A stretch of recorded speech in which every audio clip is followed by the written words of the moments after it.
Hey guys, SlasherPepper here. Welcome to another video. Today we are reviewing the long-anticipated Ghostbusters Frozen Empire, which really new Empire, like the new Godzilla and King Kong movie.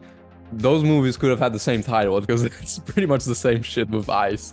But anyways, I'm joined by a very special guest yet again, Ghostbusters superfan and also now pop punk musician. But we'll get to that in another video. Ray Hawthorne, how are you doing, man? I'm doing good, man. How's it going? Doing wonderful. Glad to see you again after quite a while. Yeah, for sure. For sure. It's been a minute. I mean, we text every once in a while, but Yeah, of course. You gotta get the zooms in, you know? Yeah, absolutely. So, Ghostbusters Frozen Empire, to just get it started, what did you think of it? Very short and sweet before we get into all the details. I loved it. I think it's no secret. I think I'm such a big Ghostbusters fan. Probably everyone thinks I'm gonna love it anyway. But I will say, I'm on the record on your show saying, like, don't make another fucking Ghostbusters movie. It's probably not gonna be good. I feel like if we keep making Ghostbusters movies, we're going to approach Star Wars territory. Star Wars territory is not somewhere that any movie franchise needs to be. I just think Ghostbusters is such a special thing that me personally, I don't want to see them make another one. I'm here to say I was wrong. It was amazing. Nice. I remember it so well, so I was actually surprised when you texted me like, dude, did you see the new Ghostbusters? It's fucking awesome, you know? Yeah. And well, at first you even just texted me, did you see it yet? And I was like, oh god, is it terrible or something? Or is it amazing? Like, what is it gonna be, you know? Yeah. And you know, the shitty thing was that it came out just 2 days ago here, like only on the 4th of April. Yeah. So I had to wait this whole time, and I was like, why is Ray so positive about this movie and everyone else seems like in the middle about it? So I finally see it. I go in with a super open mind, but sort of pessimistic in a way, I guess, because like, Yeah. I don't know, you can never have too low expectations, I feel, especially with stuff like this. And I just had such a fun time. I loved it. Yeah. I mean, we'll get to some issues that I have with the film, and I'm sure you maybe also have some issues with the film, but the bottom line is, this was such a fun Ghostbusters movie that I'm gonna rewatch so much more than Afterlife, you know? I think Absolutely. that I could just pop this one in any time. Yeah, I think it's great, and I think there's a couple things that make it better than Afterlife. I do have one major issue. We can get to that, but Cool. like there's a couple things that make it better than Afterlife, which is one, it's back in New York. I don't think I realized how much that mattered, right? Like, because I like Afterlife. I think Right. Afterlife was like a really fun movie, and it was cool that it wasn't in New York. But when you take the Ghostbusters and you put them back in New York, it really just feels a lot better, which I didn't again realize. But also when the movie opens up, and after that first little intro scene, they're immediately like cruising the Ecto-1 through New York, like chasing that dragon. Right. I was like, this is just so fucking fun, you know? I was Right. like, this is so cool. This is great to watch, and I really liked the new Ghostbusters, just the four of them in the car, like being a family. It felt like they were like a bickering family on a road trip, Right. which I never Yeah. would have thought would be cool for Ghostbusters, but I think they did it so well, you know? Like, I thought Paul Rudd was great. I think everyone else in there was great. Mckenna Grace as Phoebe is like such a cool character, and she was great in the last one too, but I just really liked her angle. Just overall, I feel like I liked the Ghostbusters, the new Ghostbusters, better in this movie than I did the last one. And also, I think that has to do with the fact that we didn't have to go through this whole like origin story preamble. Yes, Like, I was gonna why mention. are they Ghostbusters? All that, like, it just opens up. They're Ghostbusters. Let's go. Yeah. You know, it was so much fun. I thought it was so cool. But yeah, I've got a million things to say about it. I don't know where to start. I don't know where to start.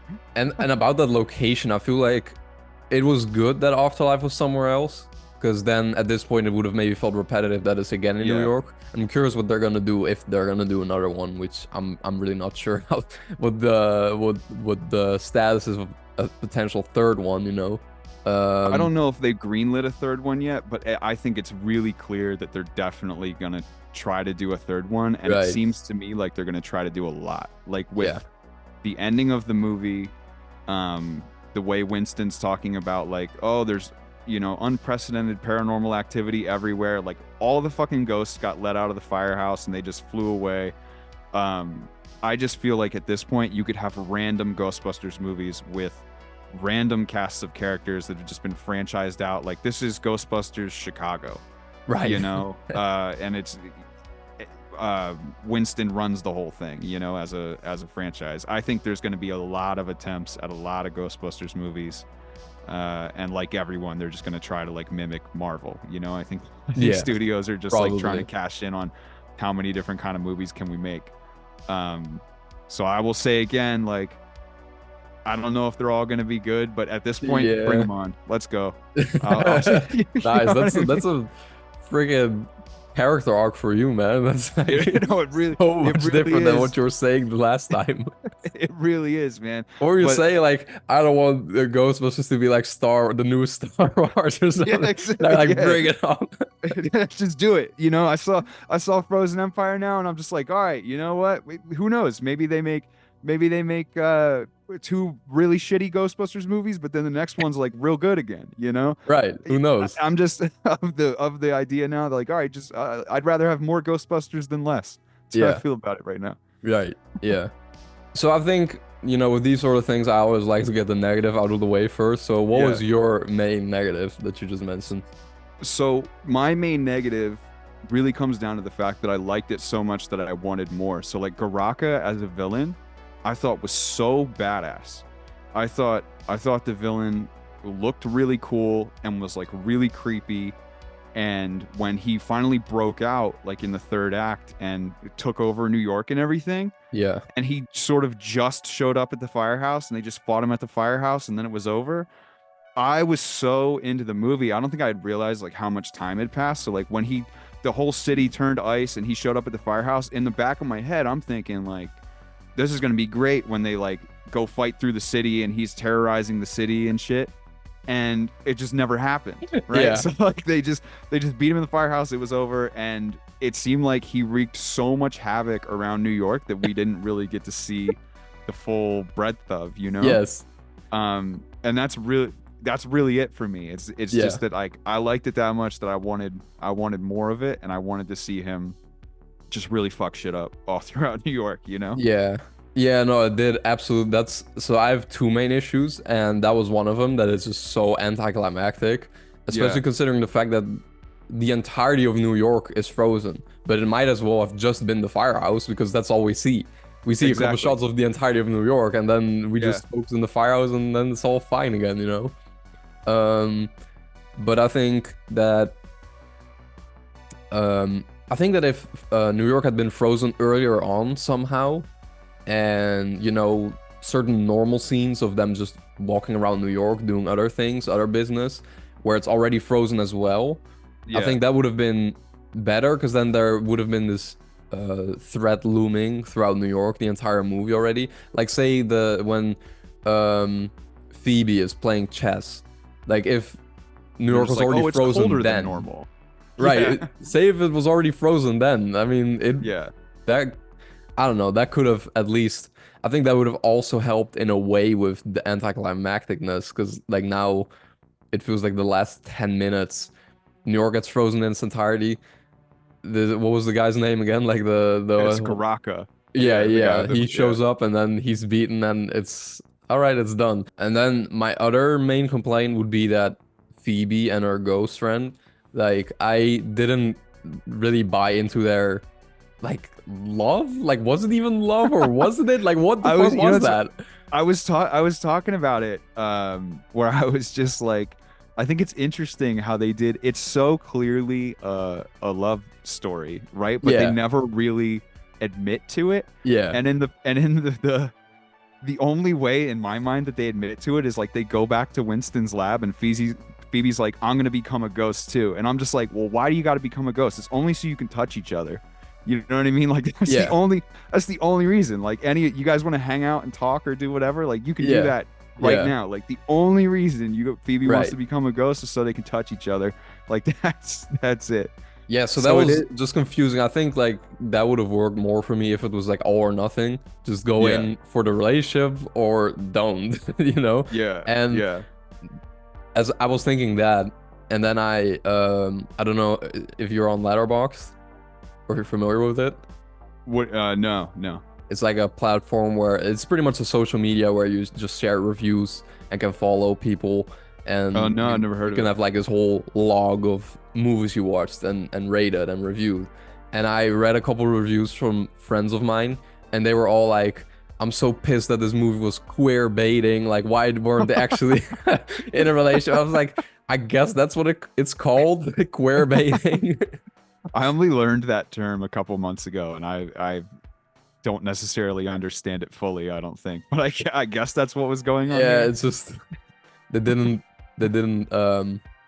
dare actually show a queer Yeah. relationship, I guess. So I Yeah. guess that makes sense.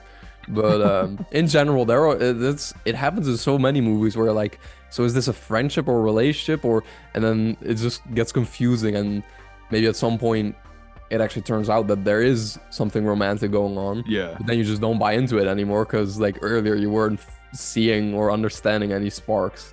Yeah. You know, one of the things that I really love though about the movie, to segue in from when Phoebe turned into the ghost, was like how I really think they leaned into like the horror elements and like the creepy elements way better than they ever did in Afterlife. Like I think Afterlife was kind of like a sci-fi action with comedy, and I think this one was like a full-on attempt at like a horror movie with comedy, right? So like when Phoebe gets possessed and her like eyes turn white, and it's like that was so creepy.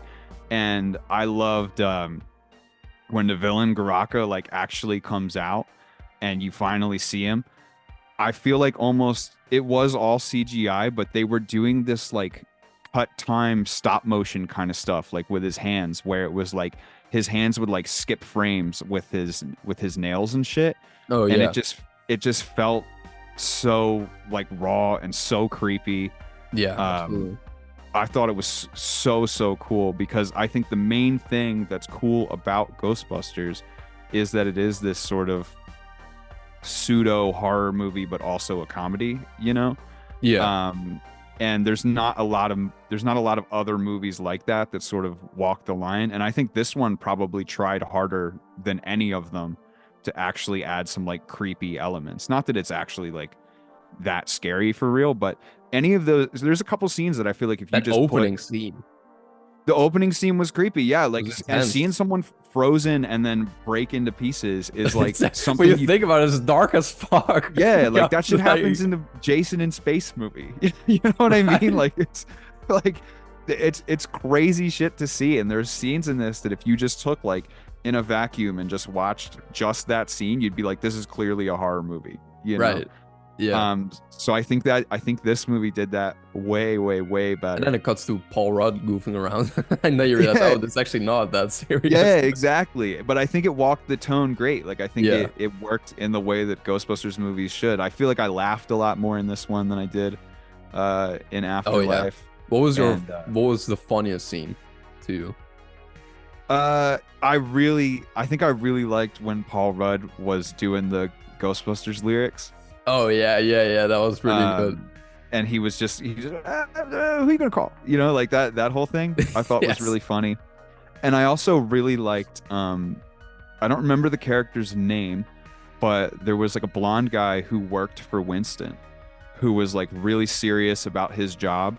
And he was the one who came in and like the first guy that Winston sent like from the office who like scanned the ghost trap after it broke, and he was the one operating all the stuff back in Winston's office. I thought he was really fun because he was like an Egon type character. Like he took everything really seriously, but almost like to his detriment, and that it was kind of funny, you know? Right. But probably, yeah, I thought that was the funniest part. I really liked a lot of stuff like with the Possessor ghost flying around. Like yes, even, like, Possessor is such a cool ghost, and Yeah. just the concept was, you know, like when randomly the chair gets smacked against the window, Yeah. like stuff like that. It's Well, just yeah, so 'cause funny. even the guy I'm talking about, it's like I thought it was funny when the ghost was like flipping out, and it was clearly because like he's flipping out because of Garaka, right? But like no one knows that yet. But he's flipping out, and the Egon type guy is just like, be good, I'll give you a tennis ball later. You know what I mean? And I just think that's like, that's fucking funny, man. Like that ghost probably would love to just get inside a tennis ball and like fly around, you know? I don't know if you thought about this though. I was talking to someone else about this. This is my I feel like I thought a little too deep about the possessor ghost, which was just like, what is he actually possessing? You know what I mean? Because like there's a point where he possesses like a glass with milk in it. And then I'm thinking to myself, like, well, he has to just be getting the glass, right? Not the milk, right? All this other stuff. So it's like when he goes into the vacuum, a vacuum has a lot of components to it, and he's like operating the vacuum and going. And I'm like, well, what's he possessing? Like the circuit board of the vacuum or all this stuff. And then on the pizza, I'm like, he had to get and then he gets eaten, and like presumably he's dead, right? Like, yeah, it's what? Like then what then? You know? Or is possessor now possessing Slimer? Exactly. Well, I thought the like post-credit scene with the truck with the mini Stay Puft marshmallows driving it away. Yeah. I initially thought that was just gonna be some shit with the possessor ghost. I thought the same thing. I thought possessor was gonna possess the truck and just drive away. Yeah. I thought it was super cool though. What did you think of Kumail Nanjiani? Who was that?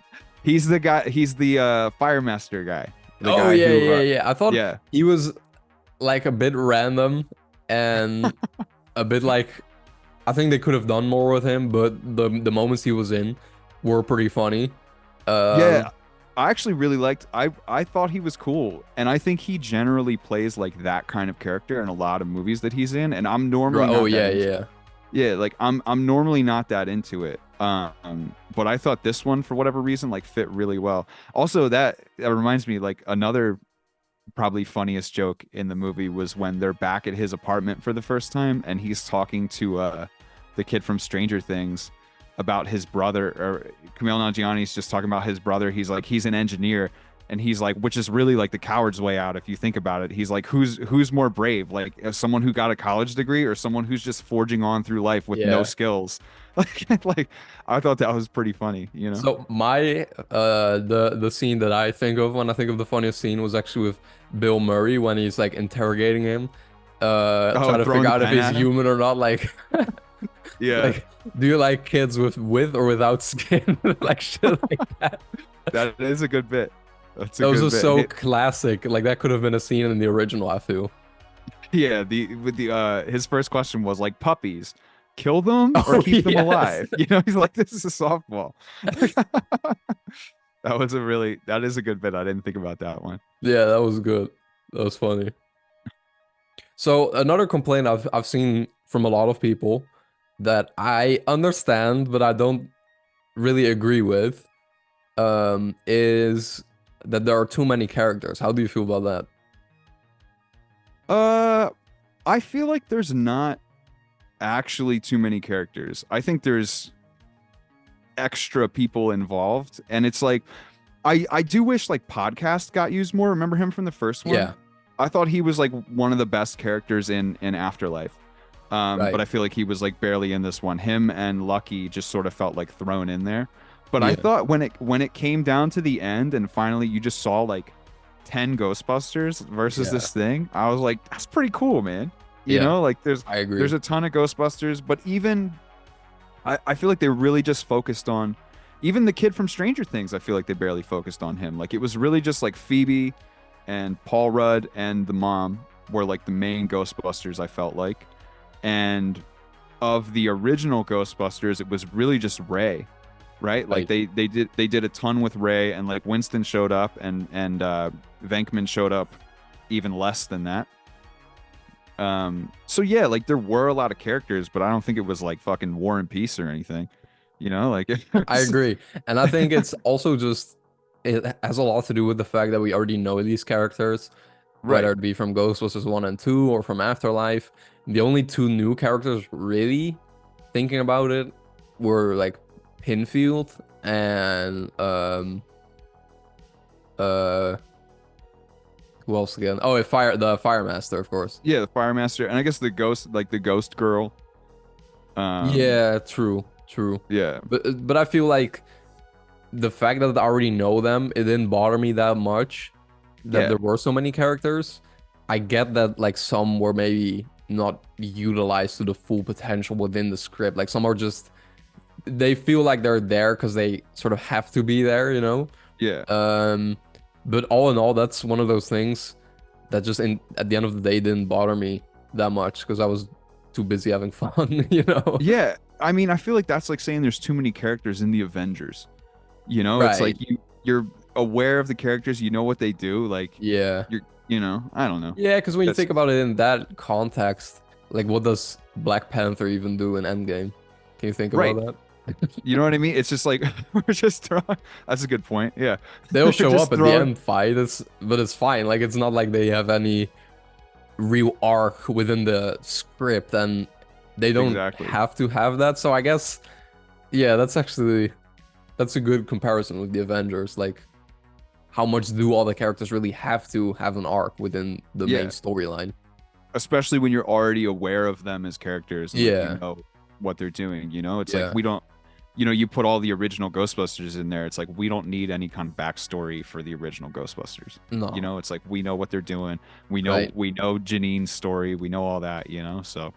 But another thing I liked about the arc with Kumail Nanjiani's character in Frozen Empire was like when they brought up the idea of him being possessed.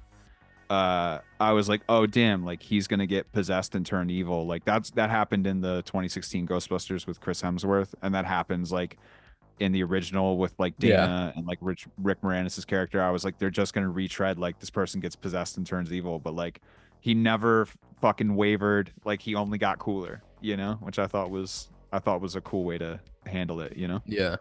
What do you think of the soundtrack? Because I know you're a big fan of the original soundtrack. What do you think of this one? I think it was cool. I probably was more of a fan of the score for Afterlife than I was for this one. I felt like the score on Afterlife was just really trying to Yeah. recapture like the original Ghostbusters score, Right. whereas this one just sort of definitely had a lot of the same motifs, but Right. wasn't necessarily as focused on it, you know? Yeah, often it just felt like any other blockbuster music Yeah. score, which isn't necessarily a bad thing. Like it works, but I don't know. For the last one, I think we rated like a mini staple of marshmallows. I think we should do it again. All right, I'm down. Are we doing out of 5 or out of 10? How many, Yeah, out of- many Stay Puft Marshmallows? I guess we can do out of 5 this time. I don't know what we did last All time. right, cool. We just roll with Yeah. it, you know. I don't think Um, anyone's in suspense about my rating. I think they know where it's gonna go. Yeah, I think so as well. It's gonna be a 5 out of 5 for me. It's 5 mini staples for sure. Nice. Yeah. So for me, it's gonna be 4 out of 5. Blasphemy. I actually, I must admit, when I got out of the cinema, I first gave it like 3.5 because I was so Okay. like still thinking about like, oh man, like that ending was kind of anticlimactic. But then later when I was thinking about like how fun the movie is, and I was thinking like, I want to rewatch it. I want to see it again. Then I was like, Yeah. you know what? This deserves 4 stars easily. And Yeah. you know, I feel like it feels like a real Ghostbusters episode, you know? Like it feels like the cartoon episode. Yeah. Yeah, I agree. And- I agree with that. I love it for that. Like this, I could pop this in on a Sunday morning, just watch it, have a fun time, and then just be happy the rest of the day, you know? Yeah, and I agree. Like so I've seen it a couple times now, and I How think many a times big at this point? Still just the 2. But I'll go back and I'll see it again. But when I saw it the second time, I was like just as into it, you know? Yeah. Which is I just think like a good sign for it. I didn't Yeah. feel like it was dragging. I almost felt like because I knew where it was going, like I was like still just as interested, and I was like looking for other clues and hints, Right. like what are they foreshadowing here or there, you know? So yeah, I agree. I think it's really rewatchable, and I'm gonna watch it a ton. Like I think I've only ever like I watched Afterlife. I saw it like 2 days in a row at the theater when it came out, and then I watched it like once or twice when it came out on Blu-ray, and I haven't watched it since. I didn't even watch it like before I went to go see this one. I gotta admit, I haven't seen it since I watched it in the cinema once. Yeah, exactly. So like I think it's a great movie, but Yeah. I wouldn't be as interested in watching it again as this. Like if I had to pick between the two, I'm gonna watch this every time. Oh, absolutely, absolutely, yeah. And I feel like this has the potential to have some sort of I don't know, like a sort of cult following. I feel, because I feel like people are way too harsh on it now. And if you really don't like it, I get it. Of course, I like agree to disagree. I'm not gonna be here like, oh, you're just too critical, you're just a bitter bad person or something. Like, if you don't like it, that's fine. I have enough movies that I don't like that other people seem to love, and I just can't wrap my head around why. But for some reason, I just have this feeling that 10-20 years from now, people will turn around to this movie and be like, you know what, this is actually a fun time. Yeah, which is all it needs to be. Like, it's Ghostbusters, you know? Like, I think the reason why the original Ghostbusters stands the test of time to now is like, it's really funny, it's really well written, it's really smart, and there's a good tone to it. Yeah. And clearly this one's not like on that level. It never could be, right? No, of course not. Ghostbusters is like lightning in a bottle. Yeah. But I do think it does a good job of capturing the idea of what a Ghostbusters movie should be. Again, with those like horror elements and with the comedy. I do think the comedy's fun and smart. So I think it's cool. Even down to like Phoebe doing her stupid science puns like in the beginning of the movie and stuff like that. Like, I just think, yeah, like that's the shit that should be going on in Ghostbusters, you know? So I support it, and I think I would be shocked. I'm going to look into reviews of it, like, now that we've done this thing, and I'm interested to see what other people are saying, because, like I said, I only saw that one headline, and I was really, like, surprised that it wasn't a highly rated Ghostbusters movie. Yeah. You know? And again, you know, I think it works good that I'm on the record saying, like, the next Ghostbusters movie is going to suck. So, you know, I didn't just walk in there being like, this is Ghostbusters, I'm going to love it. Yeah. You know, it won me over. That's actually true. That's true. You know, it won me over pretty quickly, but you know, I would be out here saying it sucked if it sucked. I don't feel that way. Of course. Because what did you think of the 2016 one? Oh man, that is so bad. Exactly. It's not so just the bad. name. And I wanted it to be good. Like, I remember, you know, there was a huge campaign around it of people just being like, this movie's gonna suck, it's bad. And I saw that first trailer and I was like, this does not look good. I wanted it to be good so bad, and it just wasn't. Like, how many times can you do the joke about the wonton in the soup or whatever? Like, they did it like 3 or 4 times. It sucked. Bro, I forgot about that shit, but it's instant. It was so bad. Yes, man. There's like a dance break. I ended up watching like an extended version of it. Also, when it came out, there's like a full-on dance break scene. Longer? Why did you want any more of that? Yeah, man, I don't know. I need to know. I was like, maybe it could be better if they just give them more time, you know? Yeah. But yeah, so it's not like I like every Ghostbusters movie or anything, but you know, it is what it is. Yeah.